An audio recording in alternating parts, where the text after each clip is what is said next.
Hi, everyone. This is Charles Hoskinson broadcasting live from warm, sunny Colorado. And we have a pope. The white smoke is coming out of the Sistine Chapel.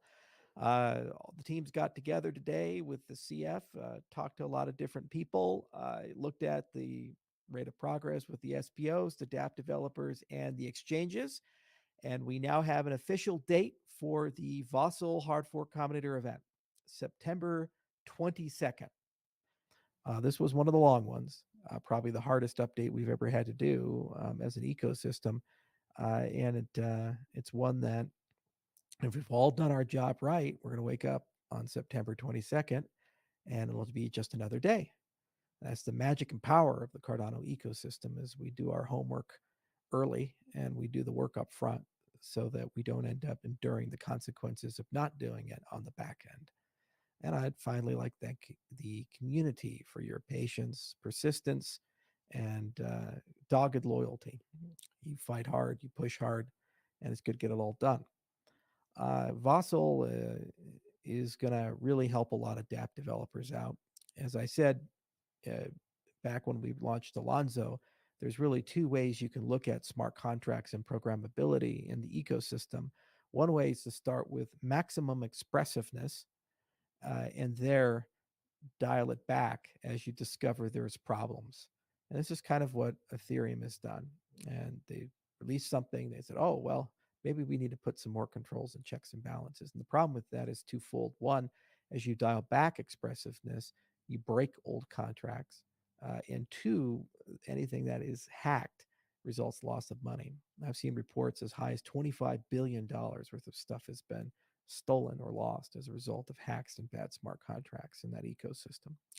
When you look at the other direction, you start with minimal expressiveness and then you gradually add new capabilities over time that broaden the universe of things that can be implemented on the system. And ideally, every time you do that, you'd like to improve safety, reliability, and specification.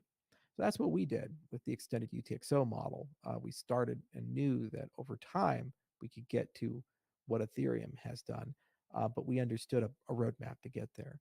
So the first major upgrade to Plutus is happening with Vasil, and it's going to massively scale up the universe of discourse for contracts. The level of expressiveness is really improved, but we've maintained actually that level of security and quality that people have come to know and love in the Cardano ecosystem. There's more work to do, more sips to the right. There's a lot of things on the horizon, especially in 2023. But I think people are going to be very happy with what they have, and there's a lot that they can build with what they have, from big upgrades to the dexes to stable coins to many other things. There's over 1,000 projects currently under construction in Cardano land. So I look forward to seeing what you, the community, are going to deliver and the utilities you're going to bring to bear. And I look forward to seeing this ecosystem continue to grow. Now, that was an interesting part by Charles Hoskinson. If you're wondering, in that video, it's again Charles Hoskinson, founder of Cardano, explaining a couple of things that are happening to Cardano in the short term, a little bit about how they operate over the longer term, and wow, right? It's a beautiful spectacle, I guess, to watch this project grow and develop, specifically because we've all been waiting for this specific Vassal Hardful for such a long while. There's been such a crazy amount of FUD over the last couple of weeks as well, and to see him still being so positive, so jolly, that's just beautiful. Now, one of the things he rightfully so expresses is the difference between them and Ethereum and the way they handle their upgrades and do things, mostly about thinking about things properly before you start to implement them. But honestly, the more I look at it, the more excited I get. So I just want to show you guys a couple more parts. But before we move on, I want to quickly say I'm doing a $10,000 giveaway. So if you've not entered yet, you only have 4 more days. So make sure you go ahead and check it out with the link down below. And you might be wondering why I'm letting Charles speak so much. It's mostly because, well, he can explain his own project the best. And I could tell you, just go check out his video. But that one is 11 minutes long, and I'm trying to make this one a little bit more summarized to the most important parts, with potentially some commentary on the side to explain things a little bit better if they need be. But I think I know you guys by now, and I understand where things get difficult or ununderstandable right now, but this is all pretty simple and straightforward, I think. Now, moving forward, there's going to be a big retrospective on how do we do things better.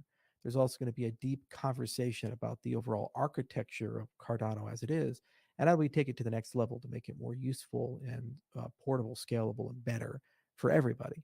A lot of SIPs are coming. Some SIPs related to Voltaire and governance, some SIPs related to Basho and scalability. And there's a lot of cleanup that needs to be done as we hand it over from one steward role to a members based organization and then participate with you guys in that capacity. So that's what 2023 is really about.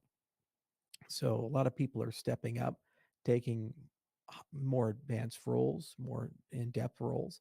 And we're seeing tons of new people entering the ecosystem and discovering the magic of what we've put together for the very first time, which is truly exciting. I wish I could feel that way too. It's been 8 years for me. But actually, every time I see you guys play with new things and get inspired, it re-inspires me. Just recently, we open sourced the Mithril repo, and I saw SPOs playing with it, talking about quality of the documentation. They felt it was great, and how they were up and running in 40 minutes. That was really fun. And the fact that we can bring full node security to light clients is just showing how much raw innovation is occurring literally everywhere you look in this project, from how we vote to how wallets work to how we handle consensus to how smart contracts are developed. Cardano stands alone in that it has innovated. And that's an objective reality. It can be ignored, it can be diminished. Plenty of people who don't understand how this technology works or why it works the way it does could not value that, but the reality is that our bright light is shining through, and as we look to the future, it's becoming more clear that the distance between us and everyone else is growing. Uh, we built Cardano to be the financial operating system of the world.